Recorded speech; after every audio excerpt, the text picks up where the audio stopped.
So good morning students. आज हमारा पहला लेक्चर है और हमारा सब्जेक्ट है जीई यानी जनरल इंग्लिश। आज हम सीखने वाले हैं इंग्लिश ग्रामर के बारे में और ग्रामर में हमारा फर्स्ट टॉपिक है द सेंटेंस।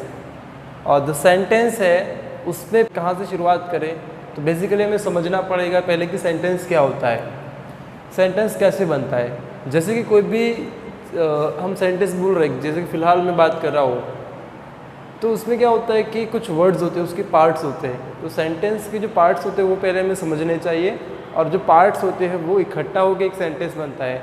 यानी उसको ऐसे कहते हैं a group of words which make complete sense is called sentence. यहाँ पे डेफिनेशन मैंने लिखा है, सेंटेंस का डेफिनेशन ये होता है a group of words which makes complete sense is called a sentence. यानी शब्दों का ऐसा एक समूह जो एक कंप्लीट उसका सेंस क्रिएट करता है, जिससे कि हमें पता चलता है कि वो कुछ कहना चाह रहा है, वह होता है एक सेंटेंस।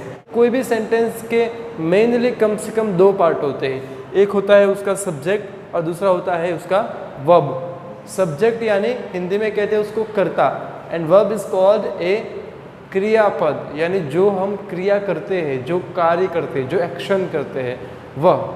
यानी ये दो मिला के हम एक सेंटेंस बना सकते हैं। फर्स्ट एग्जाम्पल यहाँ पे दिया है बर्ड्स फ्लाई। बर्ड्स फ्लाई यानी पंछी उड़ते हैं ऐसे। तो ये जो पंछी की बात की है तो यहाँ पे लिखा है बर्ड्स, ये उसका सब्जेक्ट है और फ्लाई उसका वर्ब है। तो बर्ड्स फ्लाई ये दो ही वर्ड्स है, अलग अलग सब्जेक्ट और वर्ब, ये मिला के यहाँ पे बनता है एक कंप्लीट सेंटेंस। उसके बाद है ही इज रीडिंग, यानी वह पढ़ रहा है। यहाँ पे देखिए ये सब्जेक्ट है और ये वर्ब है और यहाँ पे जो इज है वो टू बी का फॉर्म होता है। टू बी के फॉर्म सिंपल प्रेजेंट टेंस में यूज होते हैं, कौन से? Am, is, are. फिर यहाँ पे दिखा है John. John has a kite, यानी जॉन के पास काइट यानी पतंग, काइट यानी पतंग, जॉन के पास पतंग है। और लास्ट में एक सेंटेंस है, देखो ये बहुत ही अलग टाइप का है क्योंकि इसमें ये यू हमने ब्रैकेट में इसलिए लिखा है क्योंकि किसी को हमें बुलाना है तो हम क्या बोलेंगे, इधर आओ या फिर यहाँ आओ या फिर सिर्फ आओ। जो आओ वर्ड है उसको हम इंग्लिश में बोलेंगे, वर्ब है उसका कम, तो हम इसको कम बोलेंगे तो भी वो आएगा। और ऐसा बोलोगे कि तुम आओ यानी यू कम, तुम आओ, तो वैसे भी सेंटेंस बनता है। ये सब्जेक्ट और वर्ब मिला के भी सेंटेंस बनता है और इसमें कम अकेला बोले तो भी ये सेंटेंस साउंड करता है।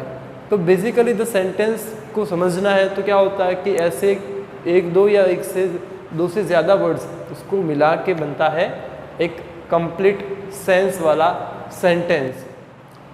सेंटेंस को लिखने के लिए और उसको समझने के लिए उसके बेसिकली कुछ रूल्स भी होते हैं जो यहाँ पे नोट्स के रूप में हमने यहाँ पे लिखे हैं। तो वो क्या है?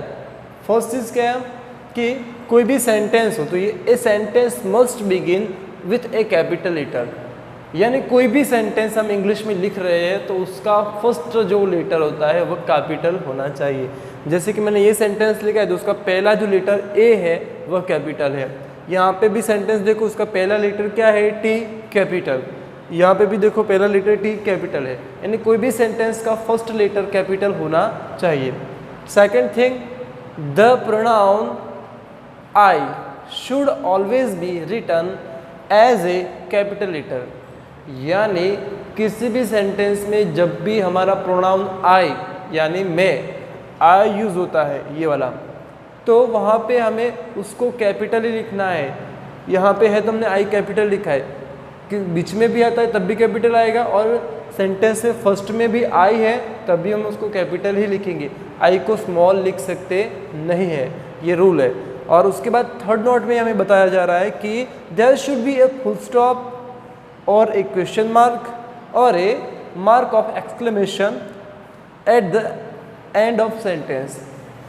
देखो समझो ये चीज़ क्या है कि किसी भी सेंटेंस में एक सेंस होता है तो उसको कंप्लीट करने के लिए अलग अलग चिन्ह, सिंबल्स होते हैं। तो यहाँ पे फुल स्टॉप यानी सेंटेंस खत्म हो रहा है तो फुल स्टॉप हम करते हैं। जब वह सेंटेंस क्वेश्चन वाला है, उसमें कुछ पूछा जा रहा है, तब हम उसमें क्वेश्चन मार्क करेंगे।